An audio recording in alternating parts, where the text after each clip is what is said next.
Hey friend, welcome back to Hey Wait. Not to be a downer, but today's podcast is about grief, or at least it starts out about grief.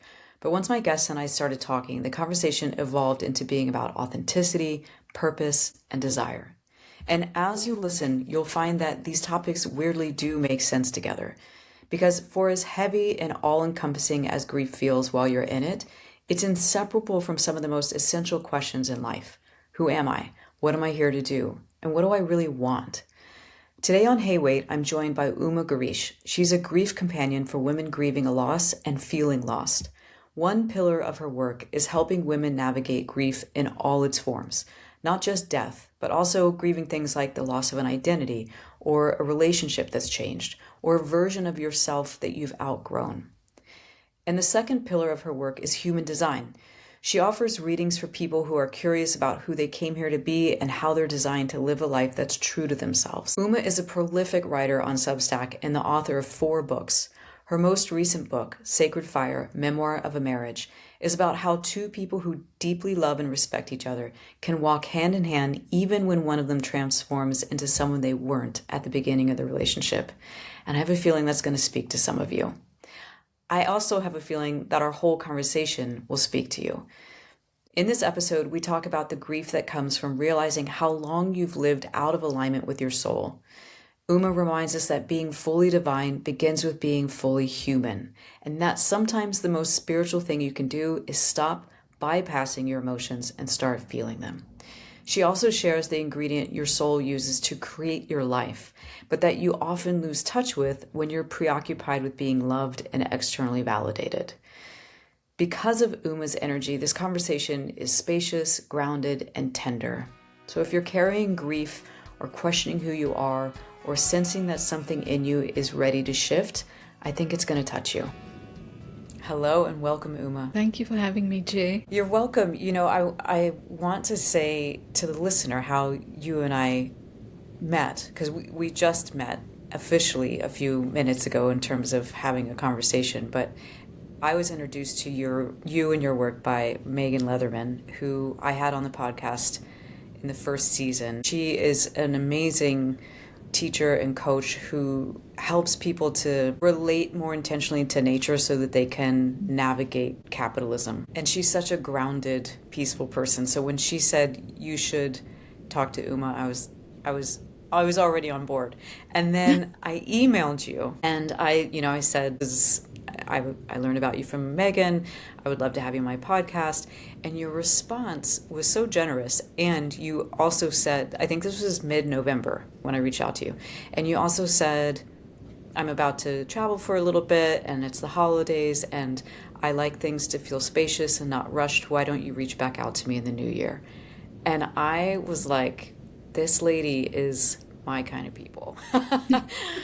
Because it seems strange to say that's uncommon, but it is uncommon for someone to, clearly you were interested, and clearly it was a very warm response, and you were like, yes, but not now. And it felt like such an honoring of yourself and such an honoring of what would be between the two of us if we connected.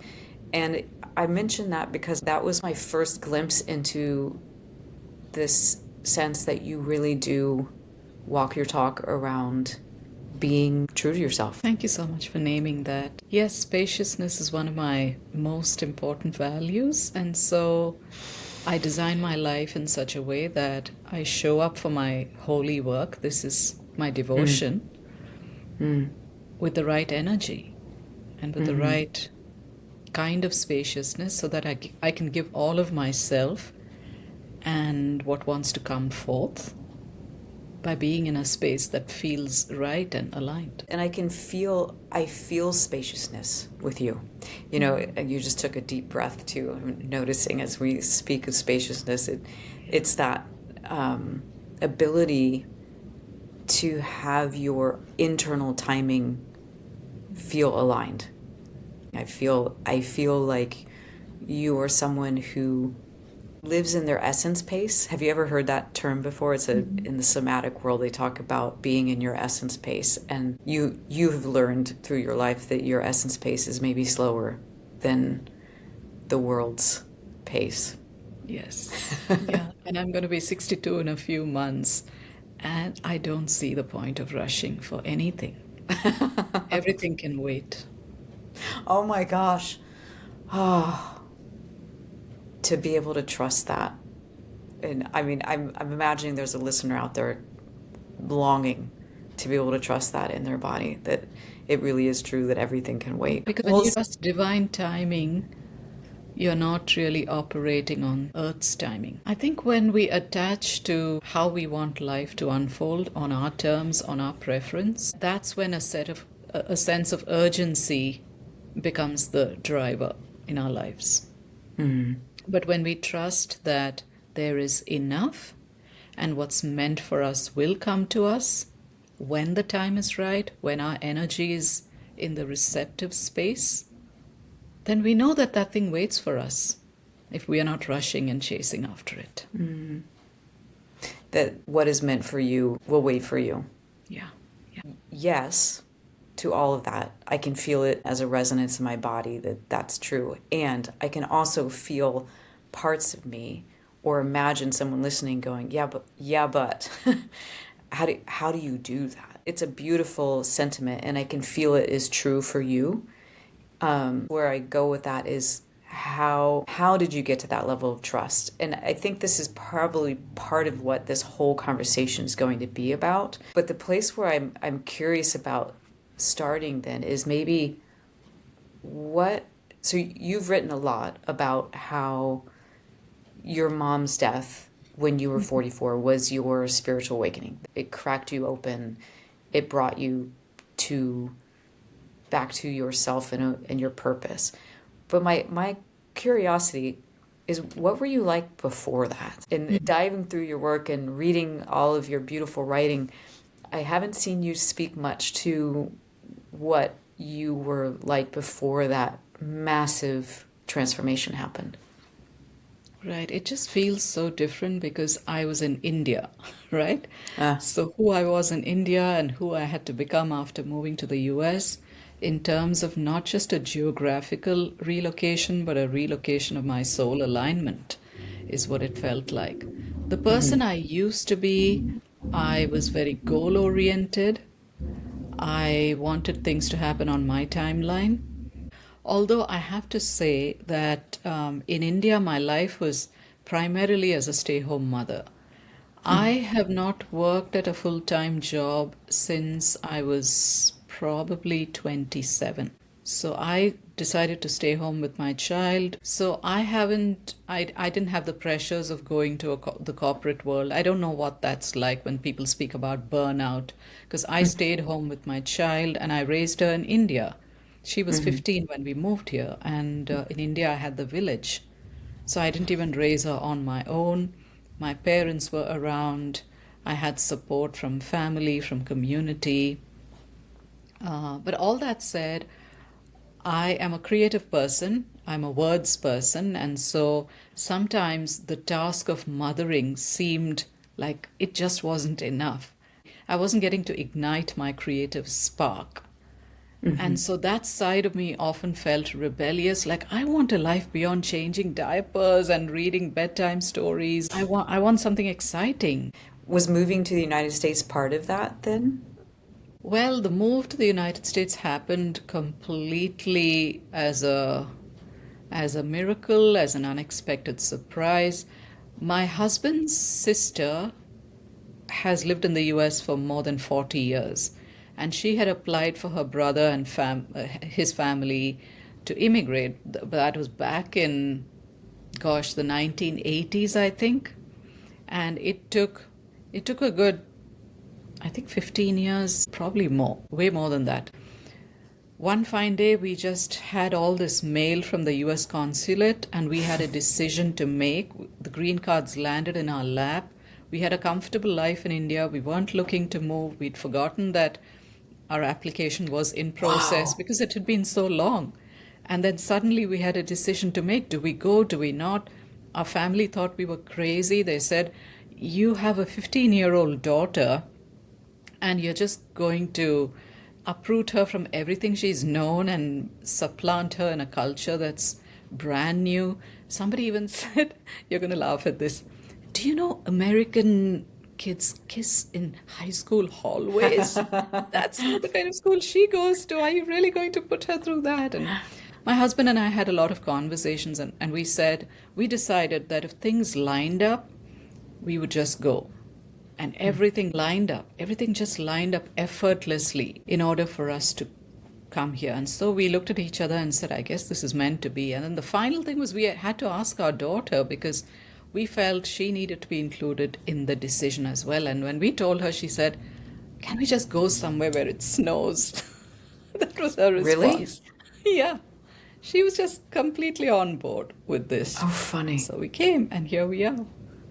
Well, so then knowing that part of your story is that just months later, your mom was diagnosed with cancer and you lost her. Did that make you second guess moving here? Oh my Was goodness, that part of your yes. grieving? Absolutely. Because I lived about 10 minutes away from my parents' home, and I would visit them every other day. My mother and I would chat almost every day. I was there available for my parents whenever they needed me. And so here I was living, thousands of miles away now, and unable to do anything when my mother was going through her cancer journey. She was diagnosed weeks after we moved, and she died 8 months later. So I made one trip to be with her through her treatments, and then the next time I went was for her last rites. I was questioning everything, like, why did we have to come? And my husband was such a rock at that time, because he said if this had to happen differently, it would have. The fact that it didn't means this is how it was supposed to play out. Did that comfort you at the time? Yes and no. I mean, the part of me that didn't want to be here still rebelled and, was still uncomfortable with this whole notion that we decided to come and maybe we shouldn't have. And the part of me that felt helpless, well, here we are, what can we do? We are starting a life here. And maybe this is how the universe wanted it, was comforting in some ways, yeah. You specialize in helping people navigate grief. And the reason why I was very keen to invite you on was I wanted to have you talk about the grief that comes up the absolute most with the clients that I talk with. And it seems like it's embedded a little bit in the story that you just told. And that is, people come to me because they have felt like they haven't been true to themselves, and they're intolerant of it. They want to trust themselves. They want to be as you are in your body now, in your essence space, and clearly aligned with who you are. And they haven't been. And in our sessions, the first session where they really start to feel, oh, this is me. This is what it feels like. To take a deep breath in my body because I'm here. There's I watch them, they experience this warm joy for maybe a few moments, and then it shifts really quickly, and it shifts to grief. And I'll ask them, what did you just notice there? And usually the answer is some form of, I just had this welling up of grief for all the years, maybe even decades, that I haven't been here. I haven't been in myself. So the question I have for you is that a grief that you have experienced yourself? Was that part of the spiritual awakening of your mother's passing? Did it come to you that you had been out of alignment? Actually, no, because I wanted to stay home with my child, and that's what I chose to do, and I never regretted that. I had a life outside of mothering, which was freelance writing. I published a lot. I was published in 7 countries, even before we moved to the United States. So I felt that I was living in alignment, but my mother's passing introduced me to the part of me that woke up to this idea that we are here to fulfill a purpose that involves other people, that requires us to be of service. And that is what started to gain momentum in my life in the weeks and months following her passing. I really started to feel, gosh, I don't just want to go and find a job for the sake of doing something and making money. Life is so precious and life can be taken away in a moment. So when all of this unfolded, what went through my head is I don't have time to waste. I have to be really intentional about understanding what my purpose is in this season of life. And the fact that my grief was so big and so loud and all consuming, and the fact that I had to navigate it, find a way to get to the other side, learn to be with it, taught me that this is what I want to be doing with people.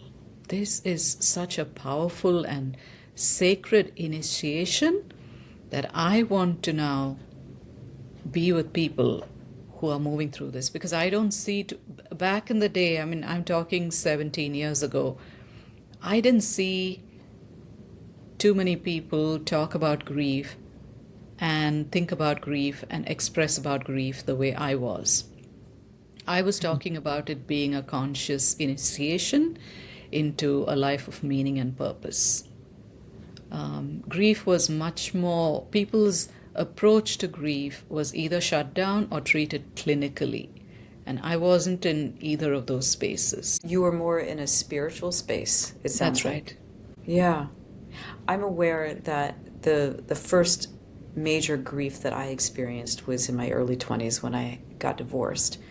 And that I also navigated that grief through spiritual process. However, I was very much spiritually bypassing. I was very much doing the thing, well, this was meant to be, and where's the silver lining? And similar to you, it is where my purpose came from, through that loss and the way that it happened. It's very much informing the work that I do now. But I look back on my personal journey through grief, and it was very much bypassing for a long time. So how can you tell the difference, or how can you help someone meet their grief in a way that is spiritual and really holds the space for all those big questions without it taking them out of the very human aspect of it, which is they're broken open? When I say sacred, to me the word sacred includes the human and the divine. So to be fully divine is to be fully human. And so without navigating the human experience of grief, you can't really get to understanding purpose or meaning or any of the existential questions. So grief is not something that you try and figure out with your mind, which is the most popular way people try to manage things. Grief is meant to be felt in the body. So when grief is felt as sensations, as emotions, that's when the gateway opens.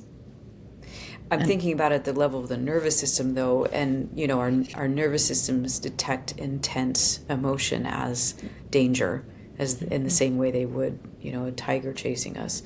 And often the case in grief is the nervous system kind of takes people either into the mobilization, upregulation, where it's like, I'm just going to keep busy and then I won't have to feel anything. Or it goes into the shutdown response and numbing, where if you were to ask them how they feel, they would say, I'm sad.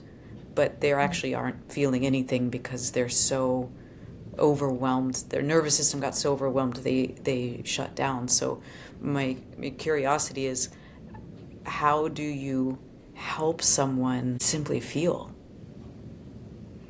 Yeah, it's a matter of titration, right?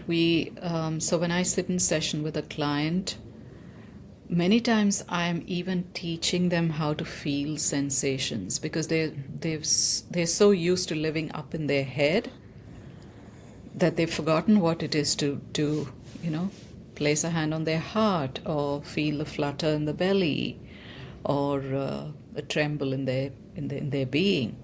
So we're constantly trying to bring them neck down, neck down, neck down. What does this feel like? And then sometimes helping them access a memory, and then through that memory connect with sensations and feelings. So it's really it's the ABC literally of teaching them how to feel, teaching them how to reconnect with their bodies. And you have to be the safe space for them to feel that.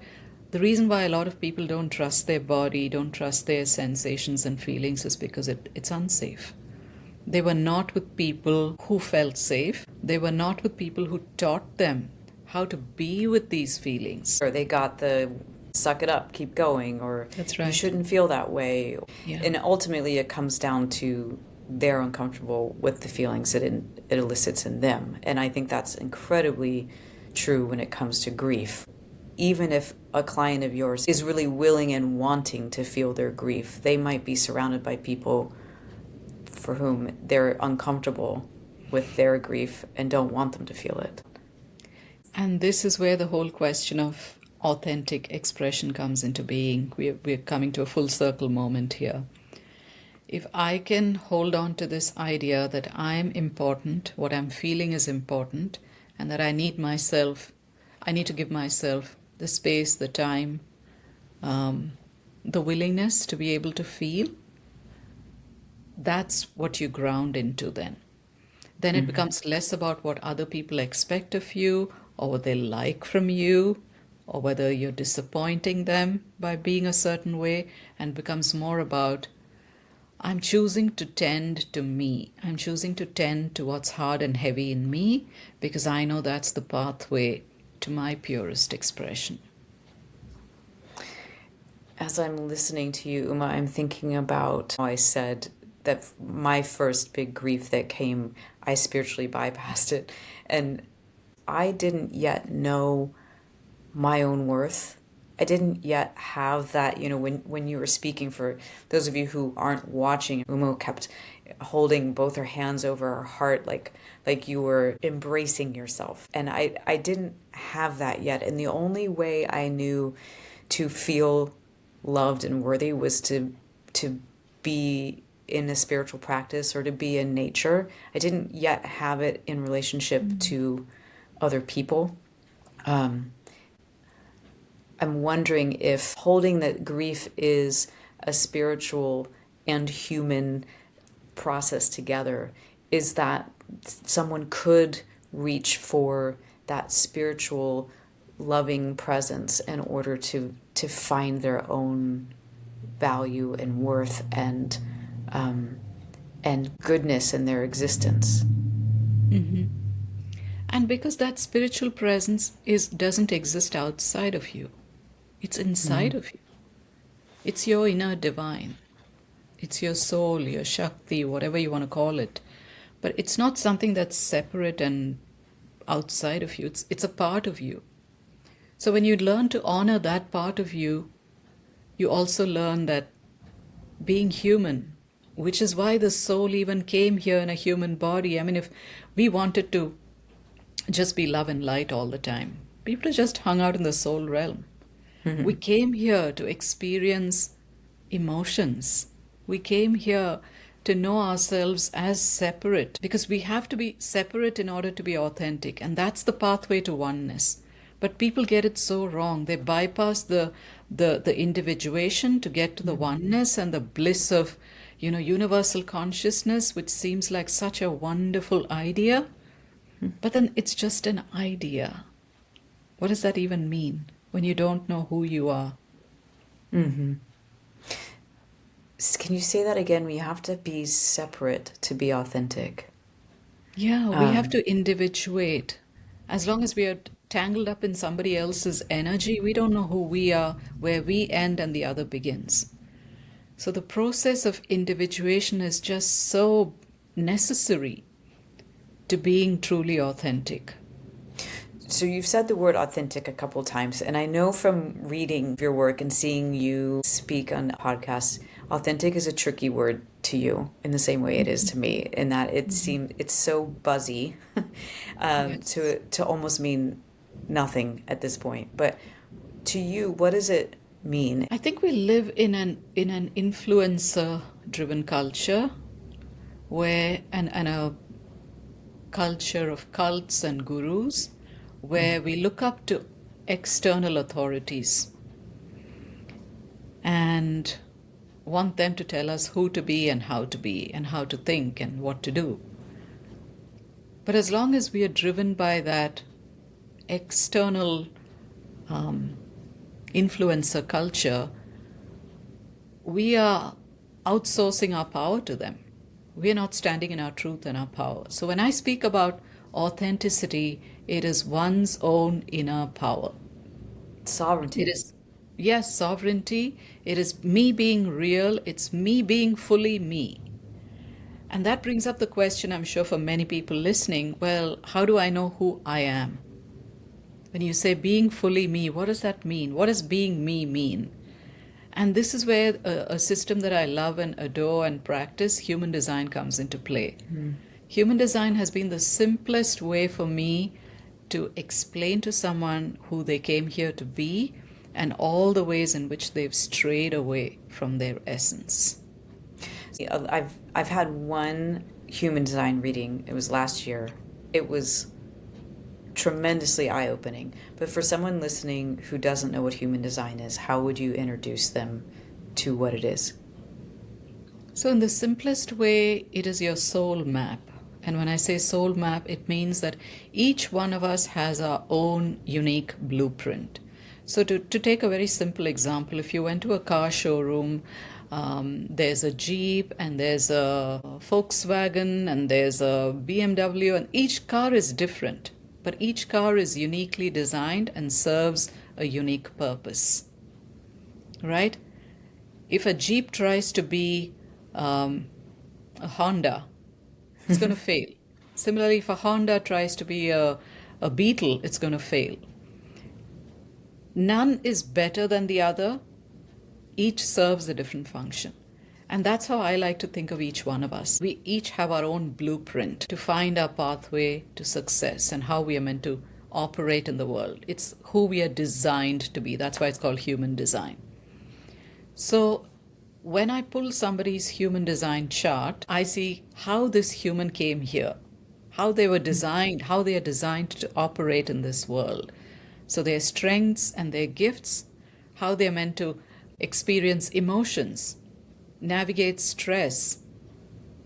Did they come here to use creativity as a guide in the way they self-express?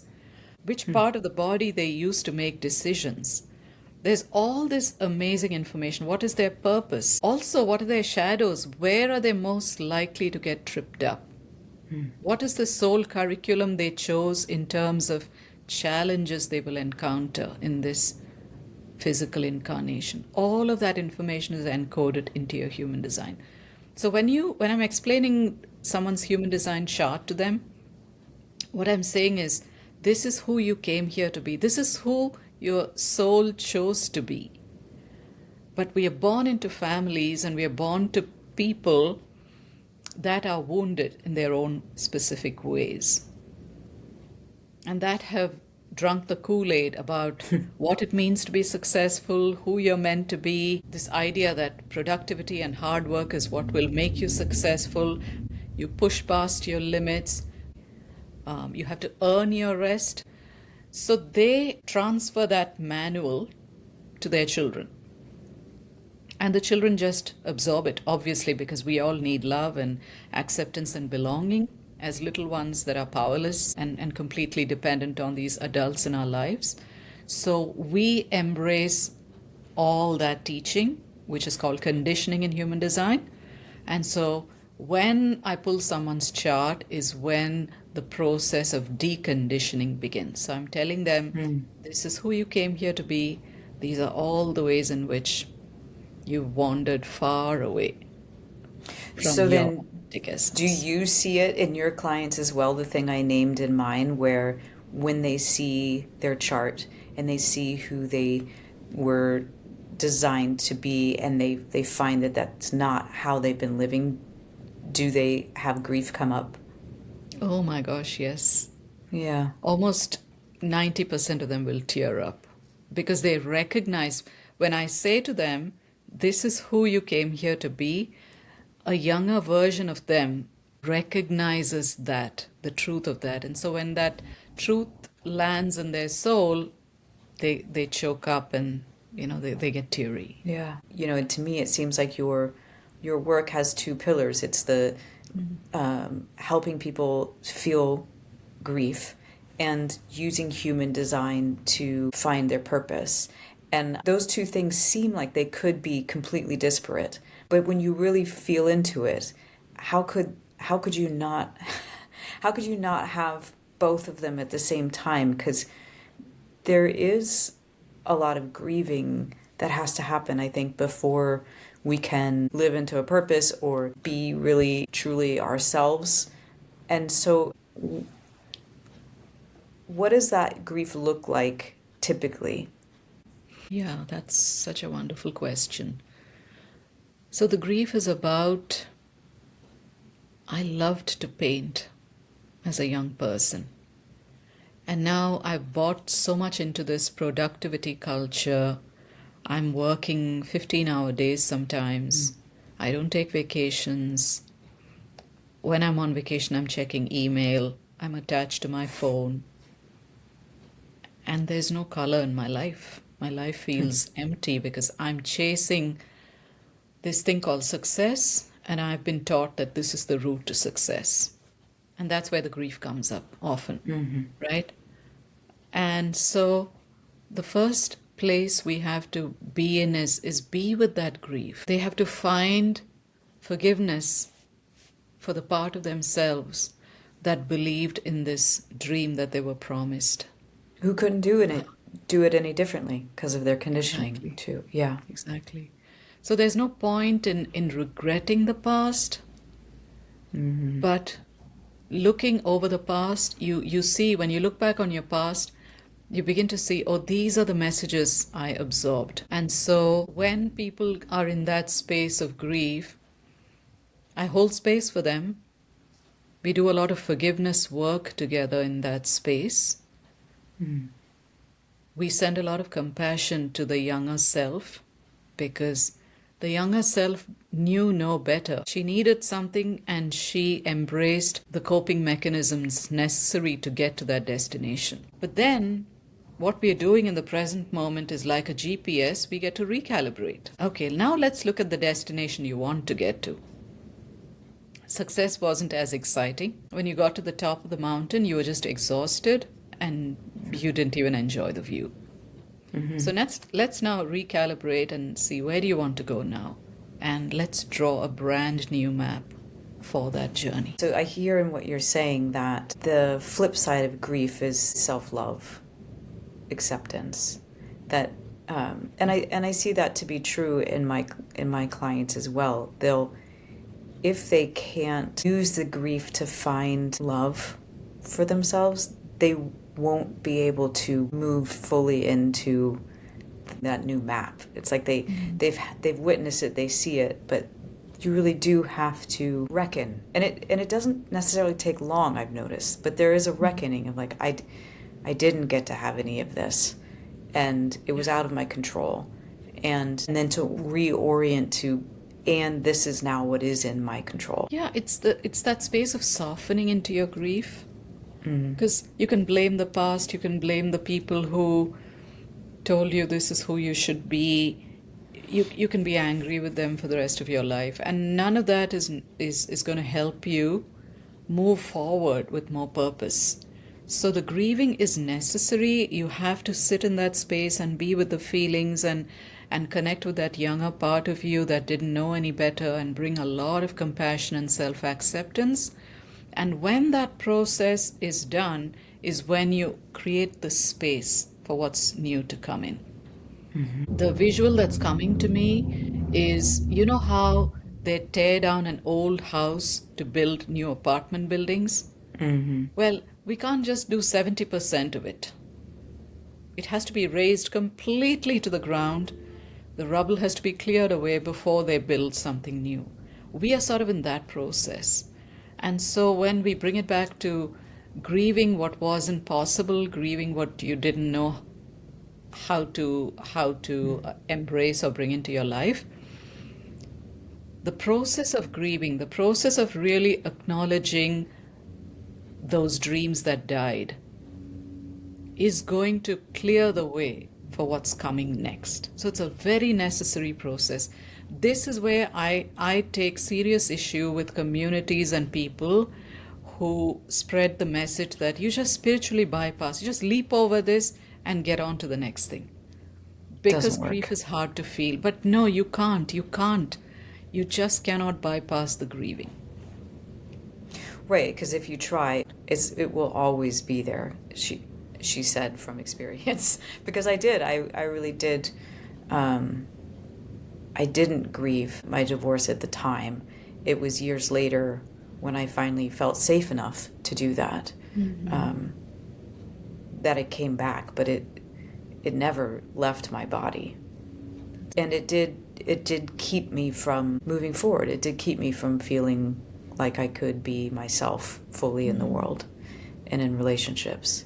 And that's another thing that you speak to so beautifully. The more I got to know your work, the more I realized like you are someone like me who really values relationships and who works with people who and are a person who have experienced the immense difficulty that it is to try to be true to yourself while close to another person. And not just close to another person, but committed to another person.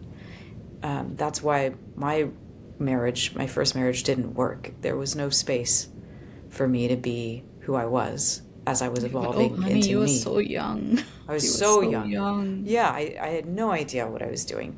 And you have recently, your latest book, you have 4 books, and your latest book is Sacred Fire, a memoir of a marriage. And I'm just so happy and heartened that you wrote this book, because I don't really know that many people out there who are speaking of what it's like to be in a long-term marriage for decades, stay true to yourself, and grieve what isn't possible within that. You're going to be able to speak to that so much more beautifully than me. Can you say more about what that book is about? Yeah, and let me just hold that up so people can see it. This is Oh, what that's it looks beautiful. like. So my husband and I have been married for, this will be our 35th year. I was 26 when I got married. And he was and is the love of my life. And when my mother died, and when I found myself in the space of this awakening, is when he stopped knowing who I was becoming. He didn't understand the journey I was on, and quite clearly, it was my journey. It wasn't his. It was mine to walk. But I became someone who was very different from who I used to be, and I couldn't go back to who I used to be. I was questioning everything, all the ways in which I had thought about relationships, the work I was here to do moving forward, how I wanted to relate to people, what my life of service was going to look like, what I thought about having a job just for the sake of it. And that didn't tie in with his worldview at all, because we were brand new immigrants, for one thing. We had a 15, 16-year-old who would be going to college in a couple of years. So the deal was that we would both have jobs and we would start putting money away for college. And I bailed. I bailed Yeah. big time. And that took a lot of courage, a lot of tears, a lot of not understanding why I was doing what I was doing, feeling like a traitor in the marriage, but also hearing this unmistakable voice within saying, everything is taken care of. You just keep doing what we are telling you to do. And I didn't know if I could trust that voice. I didn't know where I would be led if I trusted the voice. But the nudge was so powerful that I had to do that. So I was led to hospice and volunteering in hospice. I spent 5 years sitting by the bedsides of the dying. And I learned so much through that whole process of serving and being served in return. But I had no way of explaining to my husband why I was walking this crazy path. He would say to me, "You should be with people who are happy. You've just lost your mother. Why are you hanging around with people who are dying?" It made no sense to him. I love how you said that you broke the deal, right? The deal was we're going to have jobs, we're going to do this. You broke the deal. Were you scared that that was going to break your marriage? No. Why not? I don't know if it was because we were married in India. It was kind of semi-arranged. So my whole worldview about marriage was long-term loyalty, commitment, etc.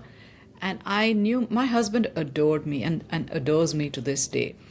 I just knew, I had faith that that wouldn't happen. No part of me wanted to walk away. And he said to me, he said, "I don't understand this journey you're walking on, but I'm here. I will stand by you. I will commit to being with you. I will support you." That said is that rare. throughout. I feel Yeah. like that's That is incredibly rare, Yeah. incredibly generous. The Yes. definition of love, right? Because I think when we think of long-term commitment, and maybe this is more of a Western perspective, but it feels like it doesn't allow for space to evolve. That the marriage is where two people independently evolve and That's become right. more and more true to themselves. Yes. We don't have very many models of those working, I think. And so I think there's an unspoken belief maybe that, well, if I start to change within my marriage, I need to shut that down. Yeah. Oh, you're bringing up such a valuable part of this conversation, because that's exactly right. Now, I don't want to sugarcoat any of this. My husband was pretty angry in the beginning, and his way of being angry is to shut down. So there was emotional distance in the relationship, but I never, even through that, I never doubted he would abandon me or walk away from me.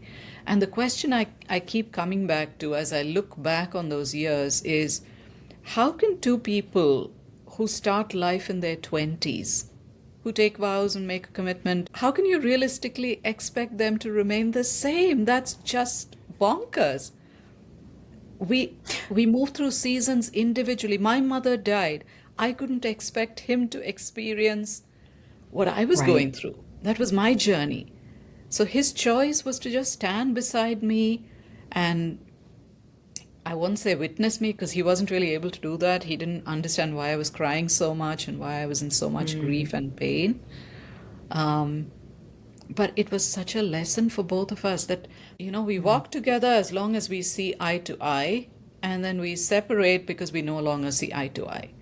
I think true love is about walking your path, being committed to your soul vows, but also honoring your wedding vows enough that you let the other person be who they want to be.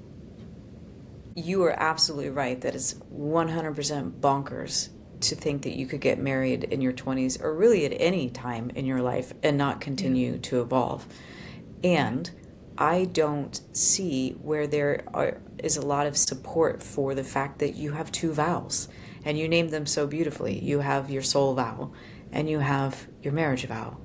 And that is what your book is about. It's about how to navigate that these two vows exist, and that my sense of it is, at least in the work that I do on myself and with other people, is that in order to be able to commit fully to your soul vow, you do have to have some sense that you are separate from the other person, and that you are whole unto yourself, and that you can be in your own system and have some kind of sense of okayness. And I'm wondering if you could speak to what that was like for you, because if you are in that time where you've broken the deal and you don't have fear, part of that has to do, I'm assuming, with what you said, like your husband was,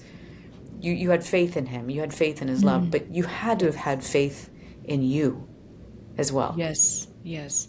So when you read my book, you will learn that we didn't date in India. I've never dated in my life. My husband is the Good first for you. man and only man I've known. And I'm Wow. the only woman he's Yeah. known.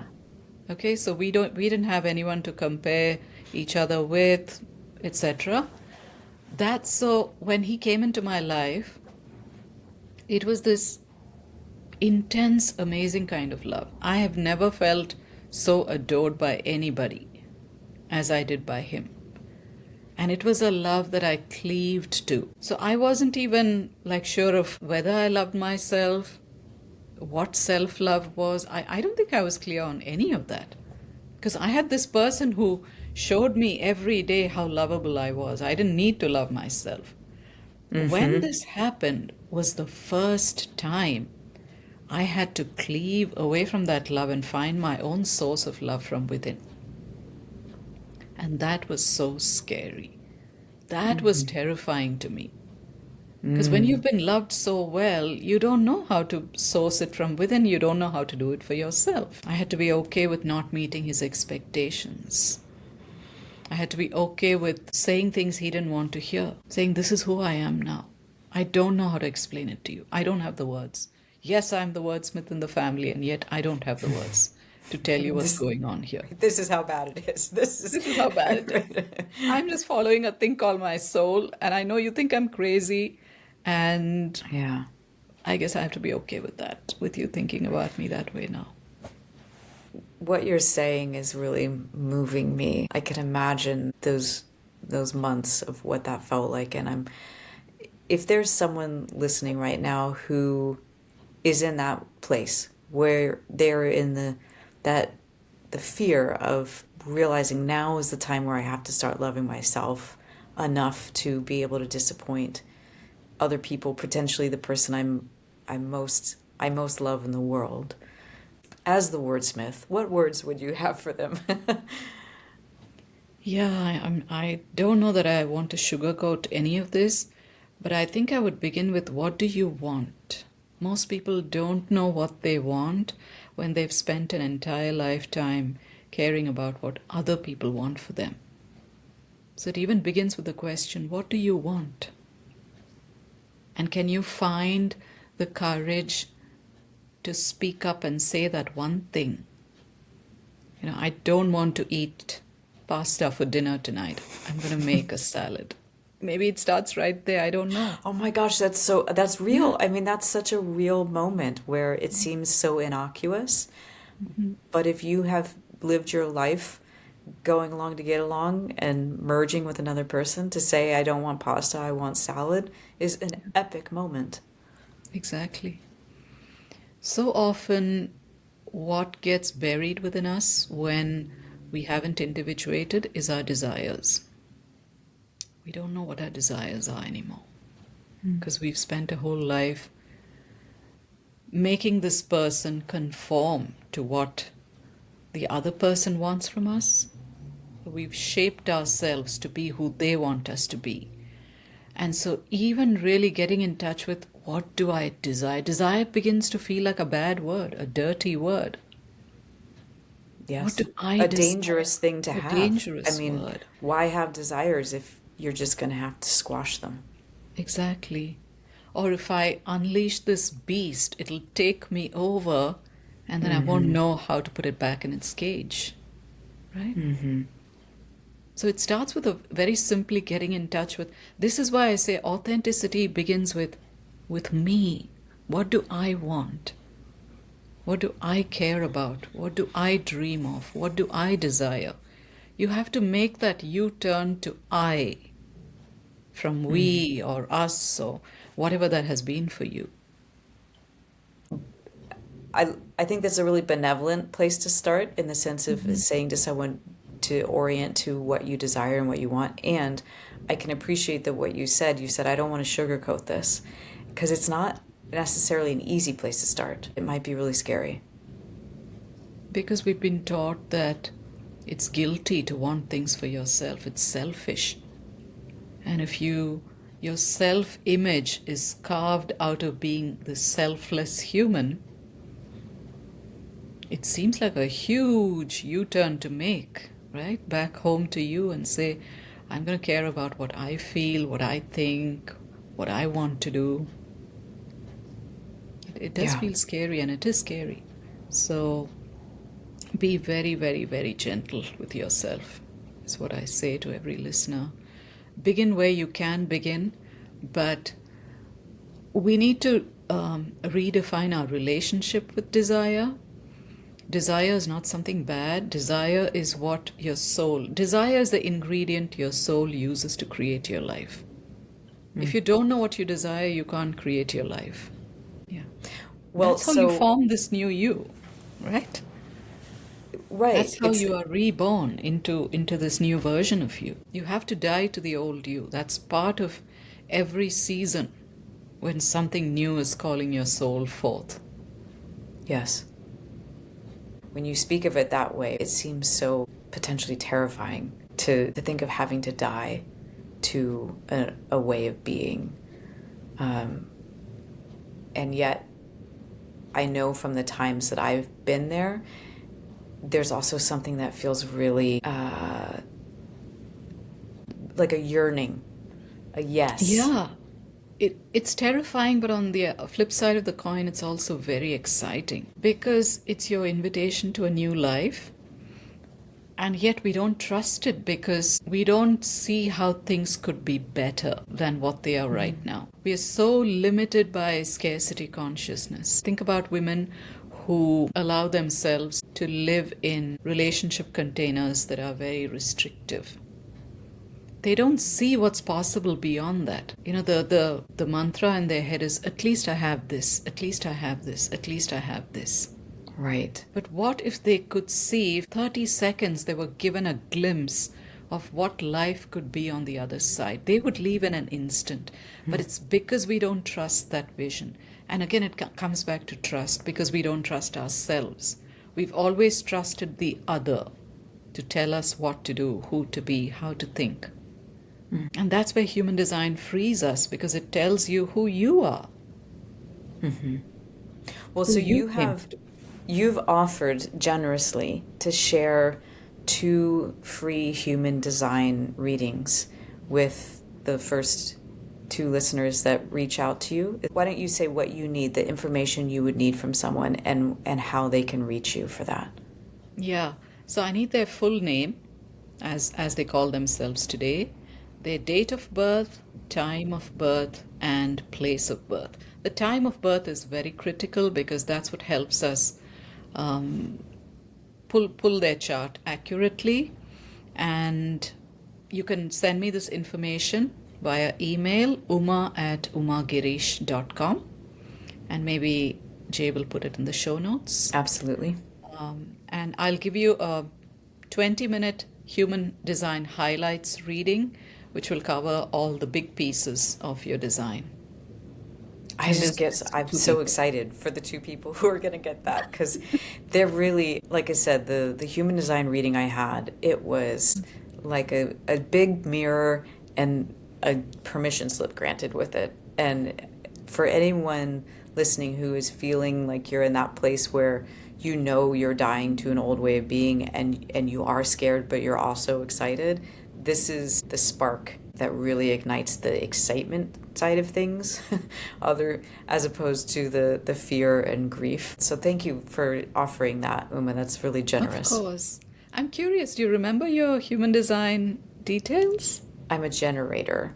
Okay. And you said earlier that knowing your human design helps you to know how to make decisions and all these different pieces. And the thing that has really stuck with me is that for me, frustration is my sign that something's a no-go. Yeah. I know for you it's resentment, because you are a projector. Bitterness, yes. Bitterness. That when you feel bitter about something, that's your soul going, no, this isn't for you. And for me, it's frustration. So I find in recent months where I'm like, oh, I'm so frustrated. It, as opposed to being something that I feel mired in, I go, oh, frustration, just stop. Don't go this way. And it sounds overly simplistic, but it really was such a powerful marker for me that I feel like I've been able to trust it. If I'm feeling frustrated about something, it doesn't necessarily mean I never do it. It just means step away for now until whatever the thing was. On a daily level, it can look like I'm frustrated that I can't get the newsletter that I want to put together, like the writing isn't coming through. And so that's not my soul saying, don't ever write again. It's my soul saying, don't write right now. Go do something else. Come back. And that's been so helpful. Yeah. So you know what? The most beautiful thing about human design is that when you feel frustration, the whole idea is not to say, okay, now how can I get beyond the frustration? How do I manage the frustration? How do I reframe frustration so I'm thinking about it positively? No. When you feel frustration is when you go, how have I invited misalignment? As a generator, my primary task is to only commit my energy to things that light me up. In this moment, am I feeling lit up about writing the newsletter? No. So I'm trying to force my energy in a direction that it doesn't want to go. Because your gut is always saying yes to what lights it up. In the moment, you weren't feeling that excitement about writing the newsletter. So frustration is a way to investigate what's going on, which is so interesting to me because same with bitterness for me. I get to play detective and see, what happened? Who did I say yes to? That was a no. And then I get to sit with that and say, now what made me say yes when I should have said no? This was clearly a no. Right. And then I get to go down that very interesting rabbit hole of, self-inquiry, contemplation.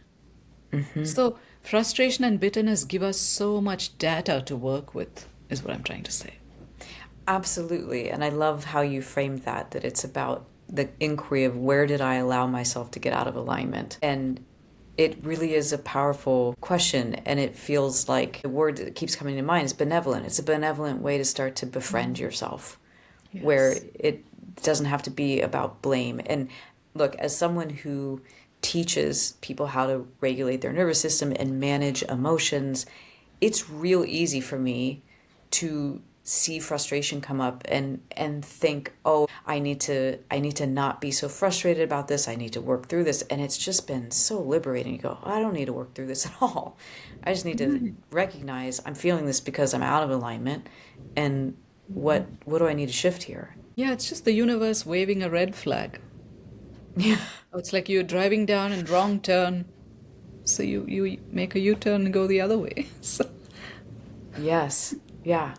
Oh, well, there are so many pieces about your work that I want to keep talking about here. And I think for me, that's the universe waving the flag, that I think what I need to say to the person listening is there is so much more that Uma can speak to and write about. And I really highly encourage you to go check out her home on the interwebs, because there's a lot. You have 4 books, you have a half dozen or so online courses. You've got your Substack where you have all kinds of beautiful writing. And I before I met you, I was thinking the way I thought of you as like a wise older sister.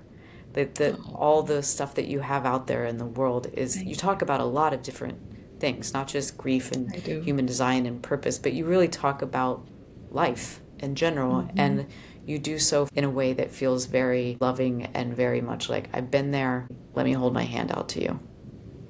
Oh, thank you for saying that, Jay, because all I want to do is be a wise elder in the world today and help people. Yeah. Well, we need you, for sure. So I will put your information in the show notes, but could you just say what your website and your Substack are? Yeah, my website is umagirish.com, just my first name, last name.com. And when you go to my website, you will find the link for Substack. My publication on Substack is called Light After Loss. And you have a podcast. A podcast which is Being Fully Me. Beautiful. Beautiful. Yeah. Well, on that note, what do you do as a practice or a ritual or acknowledgement to stay with yourself when you're with someone else? I have a practice that I do right before the beginning of anything. This podcast interview, my client sessions, anything at all, where I connect with Source and I ask to be a vessel. I say, get me out of my own way so that you can come through and deliver what the other person needs. And as long as I'm conscious that I'm only the vessel, I'm not performing, I'm not achieving, I'm not manipulating the conversation in a certain way, I know that if I trust Source to come through, what wants to come through will be beautiful. How do you, if you are a vessel, how do you feel more close to yourself? How do I feel more close to myself? So Like, when how do I you, think of yeah. myself as a vessel, I place a hand on my heart and say, use me. Use me. And so this body, this breath, this being is what is being used in service. And how can I not feel close to that? Because my soul is traveling in this temple. So as you're putting your hand on your chest there, I imagine that invocation is a way that you feel your own presence show up. It's like you show up because you become aware of being a vessel. Yes, yes. Got it. When I trust Source, that can happen. Absolutely. For you, becoming the vessel is how you were saying earlier that the divine is not outside of us. The divine is in each one It's of us. embodied energy, yeah. Yes. So that is you becoming that embodied energy of the divine. And that makes absolute sense as an anchoring and a really beautiful one. So thank you for sharing that. I've enjoyed this conversation so much, Jay. And I have so much gratitude. My heart is so full in this moment. Really, I mean, I feel like tears are coming to my eyes because I feel so blessed by this conversation. Thank you. Oh my gosh, you're welcome. I feel like we have a lot of the same inquiries and same desires and similar experiences, and I really appreciated hearing more about your life and your work. And I hope that the person listening also feels this hand on heart kind of feeling here at the end. So thank you so much. Thank you so much, listener, for being here today. I hope something resonated with you and helps you to have a good experience of yourself in your life and your relationships, because you really do deserve that. And if someone came to mind while you were listening today, could you take a moment and share this episode with them right now? And if you haven't had a chance to yet, please leave a review for Hey Wait, because both of those things help new people find the show. And it means a lot to me to be able to reach and connect with new people around this work. With that, if you have an idea for a guest or a topic, or you have a question for me, feel free to reach out to me at Hey Wait with Jay on Instagram. Hey Wait is produced by Viv at First Click VA, and the original music is by Dalton Grant. And hey wait, before we go, I want you to remember, your insights matter, and the right people will meet you there. So stay with yourself. And I'll see you next time.